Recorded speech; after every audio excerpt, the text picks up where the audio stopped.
Since the COVID-19 outbreak, healthcare provider systems across the nation have experienced shortages in personal protective equipment and other essential products to keep frontline workers protected and to keep the virus at bay.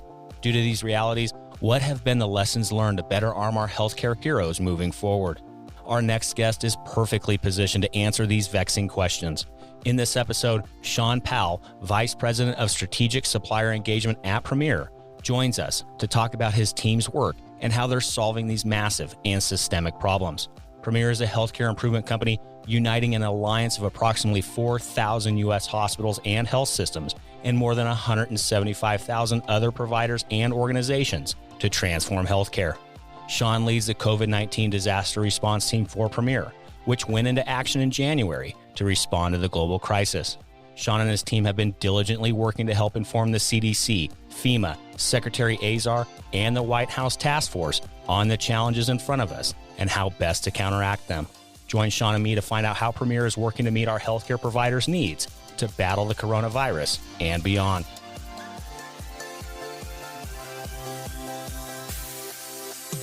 Welcome to Passionate Pioneers with Mike Biselli, where we highlight and speak with the innovators, the game changers, and the pioneers who are deeply passionate and relentless in solving the problems our world is facing today. This is your opportunity to connect with and learn from these leaders and to support them on their mission. Perhaps they will soon be hearing your story as well. This is Passionate Pioneers with Mike Biselli. I look forward to having you on this journey with us.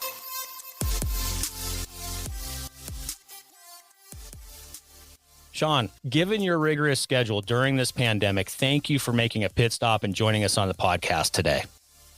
My pleasure, Mike. A pleasure to join you as always. Well, I'm eager to discuss the efforts you have been leading with Premier's COVID-19 disaster response team that serves 4,000 hospitals and 175,000 non-acute providers across our nation. What has been learned since the outbreak, given your efforts, and what we need to be thinking about as a healthcare industry and professionals in it moving forward in order to continue to battle this virus. But before we dive in, Chaun, a bit of housekeeping. While listening to any of our episodes, please make sure to join our free online community at passionatepioneers.com in order to share feedback and ideas and interact with the global ecosystem. Lastly, please take a moment to subscribe to the podcast so you will automatically receive episode updates in your podcast player. Simply search Passionate Pioneers with Mike Biselli in Apple Podcasts, Spotify, or wherever you listen to your podcast. All right, Chaun, let's first start out. Give us a little bit of an overview of who Premier is, what you guys have been up to historically, and then we're going to dive into what your organization turned on in January around this disaster response team and the efforts you've been leading. But let's first start out, give us that context, frame it up with who and what Premier has been doing historically, and then we'll take it from there. Yeah, thank you, Mike. So Premier is a healthcare transformation company. We've been grounded in data. We've got an incredible and robust database. It's 20 years old with over 1,000 facilities that have been contributing their purchasing data to over 100 billion different data points. So everything we do is grounded in data. We're most known in the industry for the other half of our business, which isn't the IT data side, but it's the group purchasing side. And so we aggregate purchasing power of 4,000 hospitals and 175,000 non-acute facilities, as you mentioned earlier, and really do all we can to represent healthcare providers' needs to the suppliers and manufacturers in the industry and make sure that we're providing a path to improve healthcare and do it in an affordable and effective manner.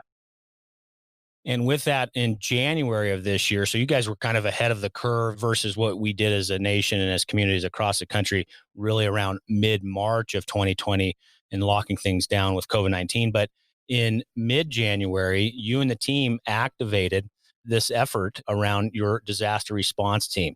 Take us through that, even before you describe what it is or how it's been working within the industry and helping all of your clients and even CDC, FEMA, and otherwise. Share with us kind of that inside story. How did this even come about? I mean, it's fascinating. An organization your size activating his entire team to help battle this virus. Give us a little bit of that inside knowledge, and then we'll go from there as to what exactly the response team is and what you have been doing to serve our nation.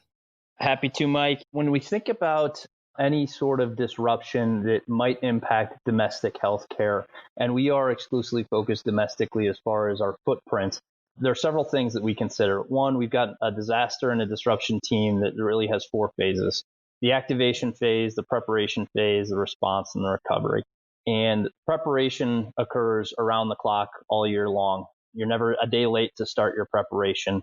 Activation, we tend to engage when we identify that there is risk of a potential disruption. Last year, we saw a 42% increase in product disruptions across healthcare.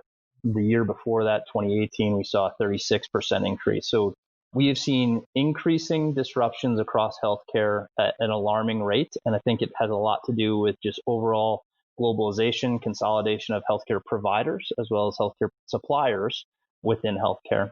When we go back to January, we had been tuned in since late December to Wuhan and to the Hubei province as to the fact that there may be an outbreak. So we activated, as you suggested, fairly early, not really anticipating what was to be and what we've experienced for the past several months. But January 23rd was our official activation date. And at that point in time, we really began to look at what the global impact might be if we were to have disruption in so many of the products that are manufactured in China, as well as in Asia Pacific.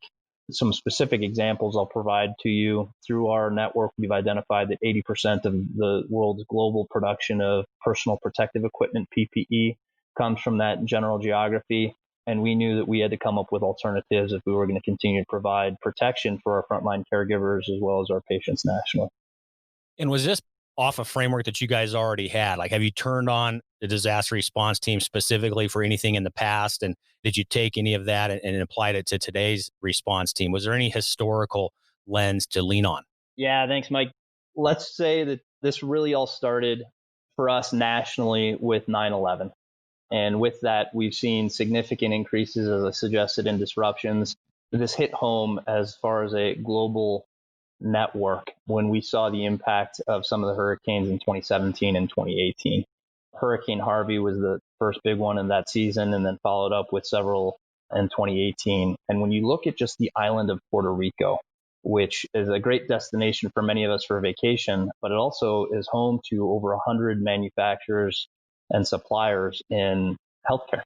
And with that being right in Hurricane Alley year in, year out, we really realized that we needed to prepare more proactively than responsively and reactively during these disruptions. And so there had been a framework that had been put in place around 9/11 that survived us through Katrina, et cetera. But the overall framework has been amplified starting after Hurricane Harvey in 2017. Well, that's excellent historical perspective, and definitely makes sense how you were so ready as an organization, as a leader within there, to activate for COVID-19 and getting ahead of the curve.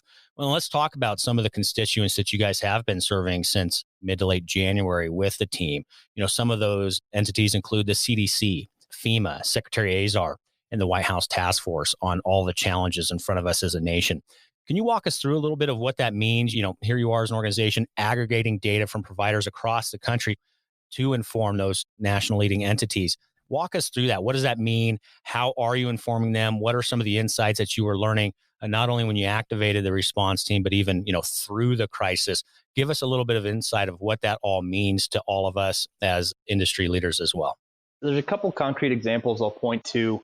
When we were looking at the impact of PPE, and I'll focus for just a moment on N95s, which is the facial respirator that helps prevent the transmission of COVID and other diseases, we surveyed our members to identify what their inventory on hand looked like.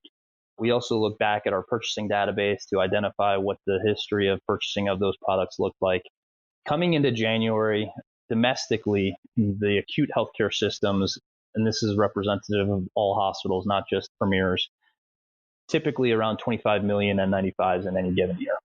In mid-February, we identified that close to 20%, 17% to be exact, of the respirators that were on the shelves of our hospitals were expired, meaning that the elastic bands behind them that help secure them to your face, et cetera, had the risk of failing. And as a concrete example, armed with that information, we went to the CDC and the FDA. And granted, we were not the only data point that suggested this, but within 5 days of presenting that to our counterparts, they provided clearance for the use of expired and industrial masks in healthcare. Why that was such a big deal is because that really opened up a very wide array of options for healthcare providers to protect themselves. And as we looked into the future, going back to that February date and then into March, we went from 25 million masks consumed in any given year domestically. Coming out of June, we were on path to consume roughly 300 million masks annually, with a total domestic output capacity of just shy of 100 million masks. And so we really had to figure out how we were going to band together with our counterparts overseas to meet the unmet demand. And so providing data like that to our agencies that we partner with frequently allowed us all to partner and aggregate our information collectively to come up with solutions that we probably wouldn't have been able to do if we weren't opening up those lines of communication. Well, thank you for sharing that as well, Chaun. That's very powerful work. And in regards to other constituents, are you working closely with hospital administrators? We mentioned the work with the CDC and the White House task force and all of that, but are you guys also, as an organization, on the ground working with hospital executives, administrators, frontline staff through this response team? And what does that look like in practicality and with the tactics on the ground? Yeah, and I'll provide another data point that might be useful here, Mike, as you think about, and I'll use a term here over the next couple minutes, product allocation. And in healthcare, it may mean different things than it does in other industries, but allocation is typically a protective measure put in place by a supplier or a distributor during times of catastrophe to prevent overordering. So it is absolutely benevolently intended. And to that end, the challenge associated with that is you don't always think about the downstream consequences.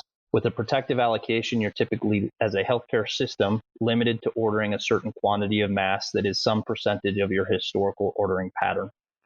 You're also typically not allowing for new customers to purchase your product in order to protect the purchasing of your current customers. Where does this become relevant for COVID? In any given year, historically, we typically see 400 to 500 products on national allocation. At the peak of COVID in May, we saw nearly 11,000 different healthcare products that were on protective allocation nationally. What did that mean? It meant that the majority of non-acute healthcare providers, so we play in both spaces, acute and non-acute, didn't have a historical purchasing behavior or pattern. And if you look at where we saw the first death in the United States in the Pacific Northwest, it was at a long-term care facility that didn't have a history of purchasing PPE at the quantities that were going to be necessary to protect their patients and their caregivers. And so as we think about having a national shortage, frankly, was more indicative of a global shortage, an inability for individual facilities to find additional product in the marketplace because of the fact that these protective allocations were put in place by the manufacturers and the distributors, it really forced us, and yet I use that word, I'll also use the word, gave us an opportunity to find alternatives and work more closely with our healthcare administrators, both again in the acute space, and we're talking, level one multi-state IDNs all the way through single owned entities that are dental offices or long-term care facilities, and pushed us to find alternative paths for them to obtain the products that would be necessary for them to effectively do their job. So it's been a whirlwind. It's pushed us and challenged us to work in ways that we haven't had to before. I'll give you another example. We had a plethora of gray market and black market activity.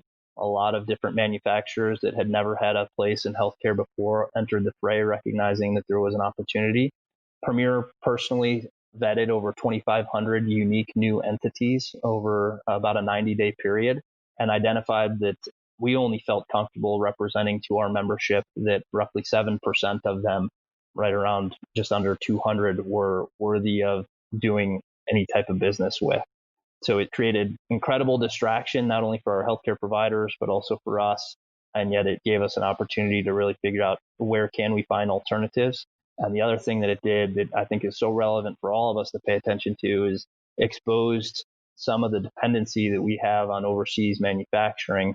And it really gave us an opportunity. And I'm so excited about so many of the things that, while COVID has been detrimental to this country, there are a lot of benefits that are coming out of it, including a realization that we do need to prioritize as a country where we're placing some of our bets on our manufacturing. And I think there's going to be a lot of benefit that comes back to the U.S. economy once we get back on our feet through production of some of these products here domestically. Well, those are some great insights and perspectives of what we should be thinking about moving forward. Because, we're hearing from a lot of leaders in the industry that this is really a dress rehearsal for the future, right? And getting ready for the next big occurrence, the next big crisis that is similar to COVID-19. But with that, Chaun, you are leading this effort with a unbelievable organization, Premier, an industry leading organization. What's keeping you up at night personally? You being in the driver's seat, helping lead this response team, seeing everything on the front lines, you're seeing it, in real time. What's currently keeping you up at night that we should be thinking about? There are a couple things that I'll suggest, Mike. One is anytime that you're in the fog of war, as they say, it becomes increasingly important that you do have a team that surrounds you to be able to pick your head up and look out on the horizon and see where we need to go. And so I'm very thankful to the team that supports Premier as well as our members. That includes a lot of the suppliers in the community as well as our federal agencies. I've been very impressed with the amount of collaboration effort that we've seen on multiple fronts. As we think about some of the challenges that we need to be considering, and to your point, I do believe, as you suggested, that this is a bit of a dress rehearsal.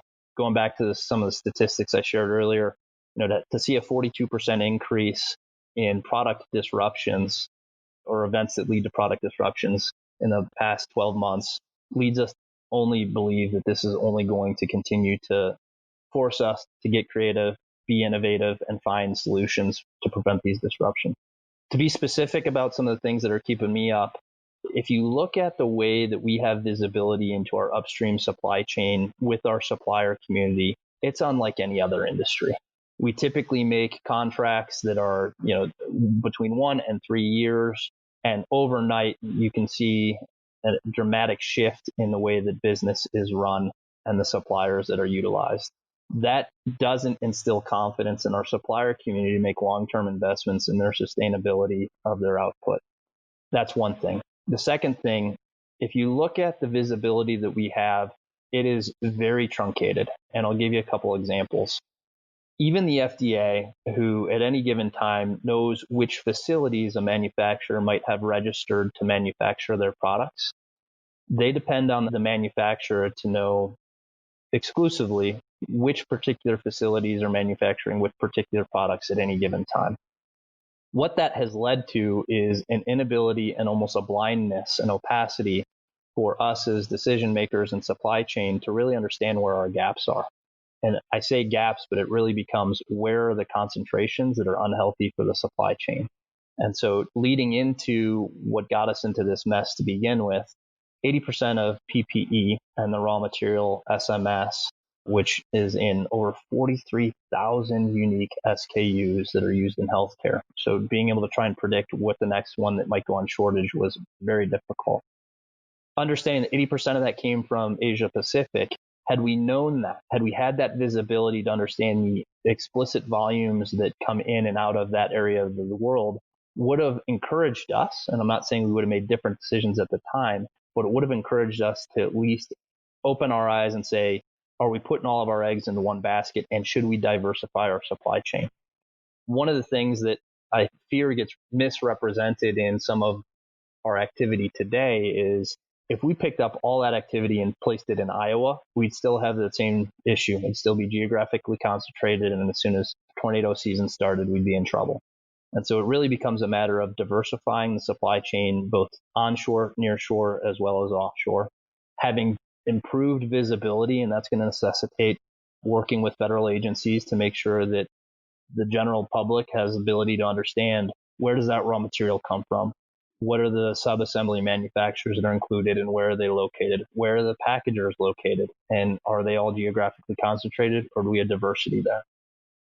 These are some of the things that I believe that we're going to lead to improvement and hopefully a reduction in some of those disruptions that I mentioned earlier. And then another thing that keeps me up that we're really focused on and quite frankly excited about is the opportunity for more concrete communication and more consistent paths for communication. I'll give you one concrete example.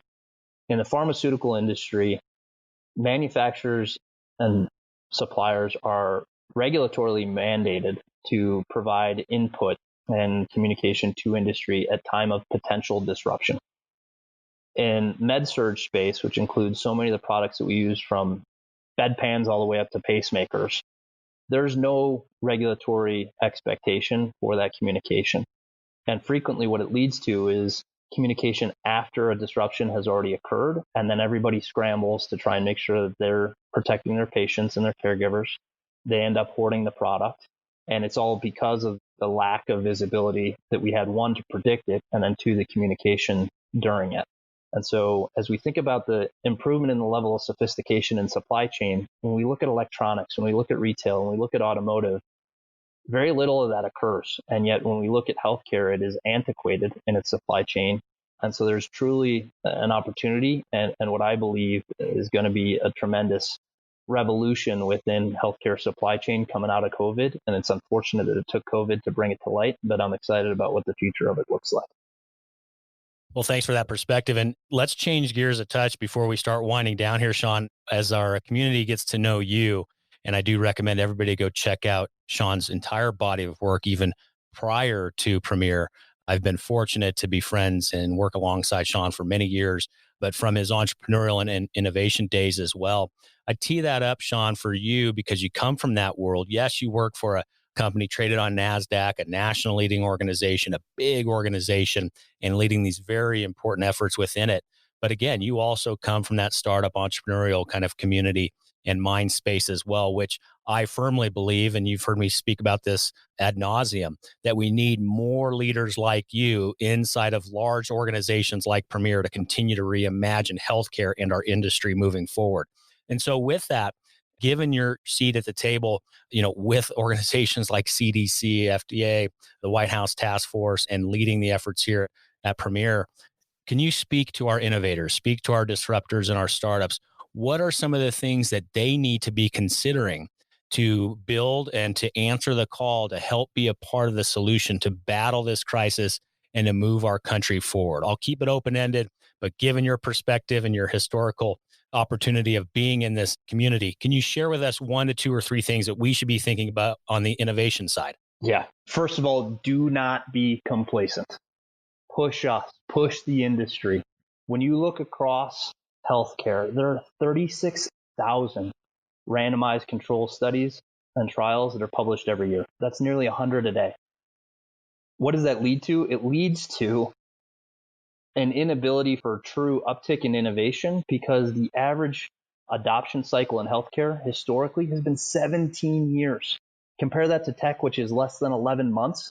We've got to continue to push each other and encourage each other to innovate and to drive change at a quicker pace. So, Mike, you mentioned earlier, it's critical that we continue to get innovators inside the four walls of hospitals, inside of our federal agencies. I remain optimistic that we are driving material change within healthcare, and yet we continue to need those that are going to be disruptive, going to be innovative, and are going to improve and increase the cadence at which we're able to adopt this change in a more rapid fashion. So to summarize, express words of encouragement and share with you that I know it can be frustrating. The barriers to entry in healthcare can be large, but they're not insurmountable. And so please continue to push us. You've got allies on both sides of the fence, both provider and supplier, that want to drive change, that want to see improvement, that want to improve the level of sophistication in healthcare. So let's partner. Let's find a way to get it done. That was absolutely brilliant. And thank you for that, Chaun. And I'm going to take a moment to root on the innovators that are within the large organizations, the Fortune 500s, the agencies, the four walls of the health system. We also need you as well. What we've been doing for the past 30, 50 years no longer works. It's being laid bare by this pandemic. We need you in this fight. Keep at it. Keep challenging the status quo and jump in and get involved. Roll up your sleeves. Don't take no for an answer. And all of us, from the biggest of the big to the smallest of the small, we need to continue to band together because we put a man on the moon over 50 years ago. If we can do that as a country, I know we can also move the health of our industry and our nation forward when we work together.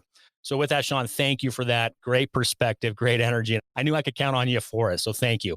Well, as we wrap up, this is important work. And I want to be able to have our community get a hold of you.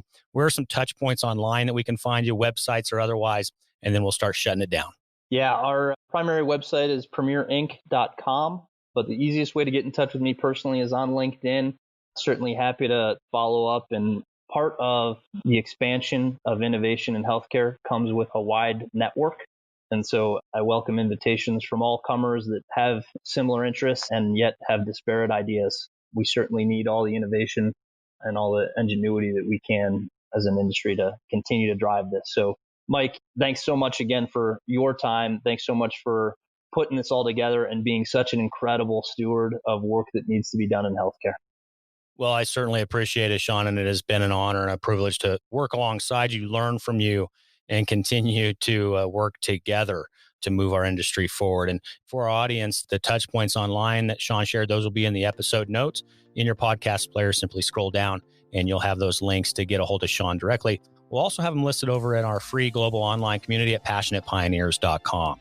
So again, Chaun, thank you for being with us today. I know how incredibly busy you are leading the efforts there at Premier, but thank you for taking a quick pit stop, spending time with our community, and sharing with us where we have been, where we are, and more importantly, where we need to go and where we need to go together. Thank you again for being with us today, Chaun. Thanks, Mike. Good luck to you.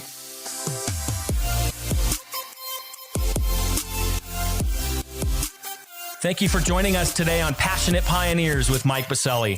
We'd love to hear your feedback about the podcast so we can continue to improve this community and to further support the pioneers being featured. Lastly, please take a moment to subscribe to the podcast and invite your friends and colleagues to join us. This is Passionate Pioneers with Mike Biselli. I look forward to having you back with us during our next episode.